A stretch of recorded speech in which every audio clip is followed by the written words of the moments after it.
Fran. So, How are you? post practice one, go ahead and open up the fight.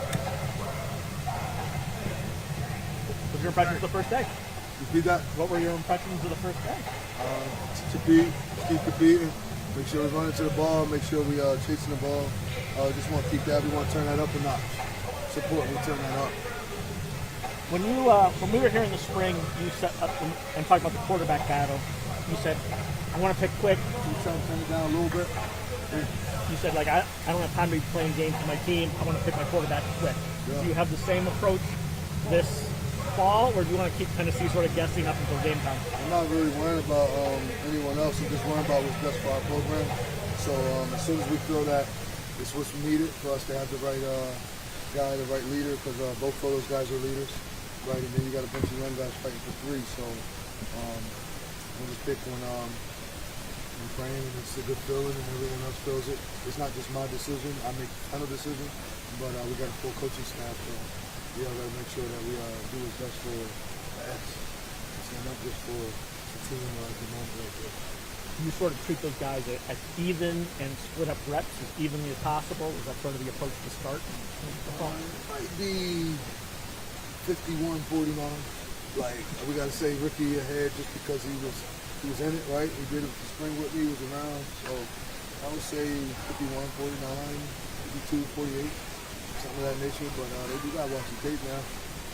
As the quarterbacks battle it out, what are the most important characteristics that you're looking for both on and off the field in that? Leadership, doing everything right? How you do anything is how you do everything. Are they living dark when they're not around us, right? Do they embody it? Is that their way of life? Are they teaching the young guys the same thing? And when I look at them, and as soon as I ask anybody, who do you think is who's a leader on the football team? Everybody just naturally says them. Right, so for me, it's just for everybody. That's what I look at. That's what I'm looking for when it comes to a quarterback. Right? It's just the leader. When you look at last year compared to this year, for yourself, you look back at this is where I can go, but how do you feel when you're telling them this year? I think everybody's improved. I got to work on me. Right? I think I need to work on just being a better leader, being better when it comes to the situation. Being better all week, right? Just being able to lock in and help everybody on the team, every coach on the team, athletic trainer. I just got to be able to help everybody. That way we can get everybody's best at all times. So like sometimes I was just not, I put certain things before other things, and I think everybody's important, right? Because when you don't think they're important, it's not about what you say, it's how you make them feel. So I just want to make sure that I make everybody feel comfortable to be coached. You can't just coach hard without making sure they're comfortable, and that's all about relationships, right? I got to keep building relationships with everybody in the team, and for me, that's more about the staff, not necessarily the players. I'm with the players all the time. I want to make sure I do that with the staff, so then they'll do a better job for the kids, and it's a triple down. Going off that, you mentioned a couple weeks ago that you wanted to be a better listener. I heard you say that at ACC Media Day. How do you think that being a better listener could maybe help you build your relationship with your staff and maybe even win a couple extra games? Well, you just know who people are, right? You understand a little bit more. You gotta listen. I mean, that's why my wife is still together because I listen. I was right. I don't do more listening than talking, right? So I have to be sure that I just being a better listener, you learn more, and then you can make better decisions, right? And you'll be able to make those decisions from chaotic situations because I understand I already kind of know what you're thinking, what you're about, because I let it on. Everyone has a voice, right? Your voice might not be the one used for that particular situation at the time, but everyone has a voice. Speak what you have because you can learn from everybody on the staff. So I ask a lot of stuff to them all. That's up to me to be able to take, use, and apply that information, right? So it just helps you become a better decision maker, and they feel more comfortable coming to you. There's so many bright ideals that young guys don't want to see because they don't want to be turned away or pushed down and doing it. And I just don't want to be that guy when one of them could have been thinking that, but they didn't have the confidence or have the relationship with me to be able to say it or even say it to someone else. So everybody has a voice. We just might not use your piece at the moment, right? Your opinion may not count at that moment, but we want to hear what you have to say. So we can either rule it out or use it. second year in a row that the preseason poll has you guys rather low, probably a little too low. What's the motivation behind? How are you using that for motivation this season? I mean, they're the experts, right? So I'm just gonna be able to just like focus on us, right? I'm just living daily, not really worrying about that. Been fighting that my entire life. I became the head coach of Syracuse, right? So for me, that's just second nature. That's what I expect. But I used to say only God can judge me, but that's not true while I'm on earth. Only His judgment may count, right? But while I'm doing this, they got a job to do, right? And they're just trying to go off of what they have, right? And what they feel. They're getting information and they're making decisions off of the information they get, right? So it's just a piece of it, right? It's a little bit different. That's what they picked us at. So just gonna work, right, to see what happens, right? Either they're gonna be right or wrong. That's the good thing about this thing in life. There is no like, well, it's a 50%, 70% chance. Either they right or they wrong. So it's one or the other, right? So we're just gonna work and focus on us. I saw the burning of the shoes yesterday. What does that symbolize? The past, like it symbolized. First off, that was a tradition that was done here. Started from Coach Mack and his guys being able to come in. And when I heard about it, I just thought it was so cool. We got it a little bit different than theirs was. They did it at the end of the year before the bowl. For me, I want to make sure you get rid of last year. You get rid of all the little things that may be going on, and just get a fresh start, right? You just get a fresh start. It's like going to see the Father at the church, right? I'm on the other side, and I repent. I talk to him about all the things that happened, and now I get a fresh start, right? So for us, we get a fresh start, and we're extremely thankful to have that and to be on the same mission all together, all positive. And today we had an opportunity of setting a standard that will rise daily. So we didn't want to think about the past or go through all that. It was just like, guys, this is a first start. We move forward. It's time for us to go. And then just to be able to have Kyle do it, right, meant a lot. He was here 44 years and retired, so we was able to carry him off and, give him a cake for retirement. Like 40, he worked longer than I've been alive. So that was pretty cool to have that and to be able to do that with him. And I got to share a lot of conversations with him. I just asked him about everybody, like, how was this guy, how was that guy? He's like a walking encyclopedia of everything that happened at Syracuse. So it's pretty cool to have him and be able to do that with him. And he said he'll come every year. So it's pretty much a tradition for us that we had to bring back. Last year you had guys like a Kyle McCord, like a Justin Barron on defense, leaders. Mm-hmm. Have you seen guys kind of step into that role here early on? You said you relied on them last year a lot early on. Have you seen that this year so far? Yeah, I think Tank's doing a good job. Devin Grant, Deuce Chestnut. There's a lot of guys, and a lot of different guys lead in their own ways, right? Derek McDonald's a leader from the defensive side. On the offensive side, like you got Gil doing it. Will Nixon, Willis, in his own way, is a good leader actually. On the offensive line, Austin Collins came right in and stepped in and is leading. Spoon's trying to lead those guys. Jonte Cook's already starting to become a leader.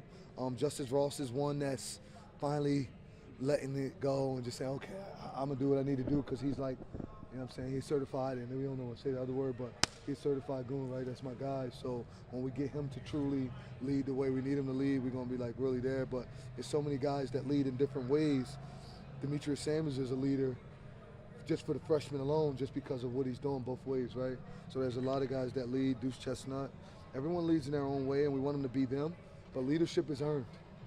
You may lead today, but then you BS tomorrow. You're not a leader, right? Leaders do it consistently. Even when they're down, they're consistently leading. So it's a lot to have that, and we're just working on making sure this becomes a player-led team and not just the coach, right? Not just the coach team. So that's what we're working on. Fran, when you look at the offensive and defensive line, just what you can say about the trenches as we step into this 2025-26? They working, they get tougher, but we're going to see when the pads come on, right? I like contact, so it's going to be about the pads. I know one thing, we're a lot bigger, so we just got to see, how that's going to go off of that. But I think it's going to be some competition going on up there. They're going to compete. I feel like we can. We're solidified too deep both ways. You got true freshmen competing to play. Byron Washington competing his butt off right now to play. Hoping that works with him. Matt Hahn, who's competing his butt off to get an opportunity to play. Those guys are intelligent young freshmen, big enough, and they got the mentality to go do it. So we're hoping that this mental capacity, the academics, and everything that goes with it, right here, freshmen, he play the academics, the money, the girls, just all of that could keep them focused. So if those two be able to do that. then they'll be good. We saw Delorier in a green jersey. What's he sort of working through? Repeat that. Antoine Delorier was in a green jersey today, non-contact. He'll be what's back in a couple of days. We just wanted to slow him down for the things that he had with his hammy and all. But he'll be back. He's doing a good job. He was a guy that's run with the first and second group throughout the whole time. So he's a good football player. He'll be back. It was just. Who else are you looking at center besides Collins? Josh Miller. Josh Miller's already stepped up and done a good job, right? He's already done a really good job at that. Matt Hahn's a J. He can do everything, right? So Matt's a guy that could do it. Khalil Stewart. We got a couple guys, but we got to go play next week. Josh Miller and Austin Collins, right? Then you got the other guys that you want to be able to throw in, right? We've been doing a lot with it. Feel really good about Austin and Josh, though, man. Those dudes are competing their butt off. Austin's in the front right now. They're doing a good job. I'm really proud of them. I'm proud of who Josh Miller's becoming as a man. Like, he's came a long way, guys. He's another guy that's like leading now, and now people say, okay, I'm gonna listen to him because he is doing what he's saying. I'm proud of him, man. His mom should be proud of him, and just know that his pop's looking down, watching him, and grandma, your grandson and your son is doing an amazing job. Coach, You after mentioned- the quarterbacks. Let's get with him. You get a lot of questions. Coach, after impressive first season, you're coming in now with a really tough schedule. Some say that one of the toughest in college football. How do you temper those expectations, or do you feel pressured? I'm just focused on practice. We got to play no matter who it is, so we're going to put 11 out. They're going to have 11. We just got to compete, right, when it's time. But I just focus on practice. I always talked about trying to get ready for when that comes. If I don't focus now and we worry about the schedule and the season, that's just so much more to life than just worrying about an event that you can't be a part of now. So I just try to dominate everything in front of me. Mental toughness is to be where your feet are. So we're just going to be right here. You mentioned a couple of questions ago, and that was a great question, by the way, from you, about leaving the past in the past. But I've also heard you say quite a few times that a few plays changed last season. You talk about Stanford and those losses. So how do you balance, or I guess, do you find value in still remembering some of those moments, or are you truly leaving that in the past now and moving on to the next season? I mean, you live in the past, but you learn from mistakes and different things that happen. So you don't want to forget those, right? Like, I'll never forget where I grew up at. That's ingrained in me. That's a part of me, right? So I'll never forget how I lost this game that time. Or I'll never forget how that happened. So I keep constantly teaching and reminding, right? And sometimes it's a little piece of like, hey, yo, we already seen how this go down that road. Let's not even fall down that path, right? Let's not do that. Let's stay on track and be where we need to be at. So I'm not necessarily talking about that exact play, but it's just we already went through that. We passed that. We can't go backwards, right? Because when you do that, now you're going backwards. I want to keep going forward. So, let's not let that creep up on us. Coach Williams had put out a unit of Nikhil, Zach, Austin. Yeah, I don't really know who's starting and who don't. I was going to ask if they were starting. What's up? How do you feel about those guys? Kind of their Sam first year. Sam again. Nikhil, Zach, Austin, Cam, and Spoon. That unit. How do you feel about that unit? You say he had that put out? You just saying that? Because I didn't see that. He had that. I was over there. He had that unit out. Like in the Indy? Yeah. It's just Indy. Yeah, I was in Indy today with them. You know I can't play, right? Oh, I know. I did a couple drills. So, I mean, it's just Indy, man. I'm confident with whoever he puts in. He's an expert at what he does. I trust him and Coach Nixon. I trust the offense. So you can see any of those guys in together, to be honest with you. But all those names you said, I'm confident because they put the work in. If they didn't put the work in, I would say I'm not that confident in him. But whoever he put out, I'll be confident in him because I know what we do and I know how we practice and how we work. When you looked at last year, you had a guy, Kyle McCord, a quarterback, that you knew kind of what system you were going to run with him. Yeah. With two guys, does that change the preparation with, only a month, or how do you kind of separate that? Nah, we still just got to do what we do. Gonna switch it. There's some things you got to do, but I can't tell my secrets, then they ain't going to be secrets, right? But we're going to have fun. We're going to compete. We're going to do what they can do best to help our offense be able to score points. We'll do what they can do best to help our offense be able to score points. And for us, we're just looking for one more point. Because 1 point's a what? Ass whipping. Makes sense? So it's important that we do that. We want to get one more point, though. So we just focused on that, and they'll do a good job. And you made it a point to recruit locally to CBA and CNS. Just what you want to say about the local community. I know you mentioned Matt Hahn a lot here today. Just what your feelings are on the guys that are here in this community. They're doing a good job. I mean, it's good football here. My son's about to go to CBA. I like it over there a lot. Got a chance to watch the modified team. I think it's just called modified. Got a chance to watch what they do with them, and I can see why these kids are so right. Like Darren Williams is running with 2 and 3s, right? Dante is getting in already because of what they do in high school, right? And Cartier, you see how big he is and the things that he's doing. I think their coach does a good job. He's a little further behind because of when he came, a little bit later than them, but I mean, it's good football here. It's my backyard, so we want to get everybody from our backyard, right? You're from here and you're a good football player, we want you to be here. If you are a good football player and it's not meant for you to come here right away, go where you're going to go, then we're going to get you back home, right? Just how it's going to go. But you will finish out being here at Cuse, getting a degree, being successful, and just being a successful man, getting closer to what the goal is. Sorry. You're well known for Jersey, right? Saw Kyle when he was in middle school or elementary school, play quarterback. When did you sort of first see Steve, and like, what do you remember from maybe the first time you saw him play? I remember him when I was at Rutgers, but he didn't answer the phone. He was acting funny, and I reminded him of that. Said, your punk ass ain't picked the phone up when I was calling you at the other spot. He talked to me one time, and then he never picked up again. But that's the game. I remember him getting the opportunity to go to Notre Dame, and it was really good for our state, for the state of New Jersey.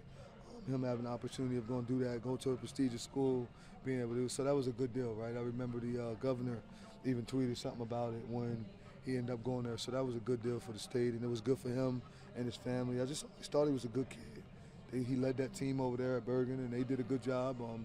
Their head football coach is a friend of mine, and he's also our quarterback coach's brother. But he's a good friend of mine, and his staff too.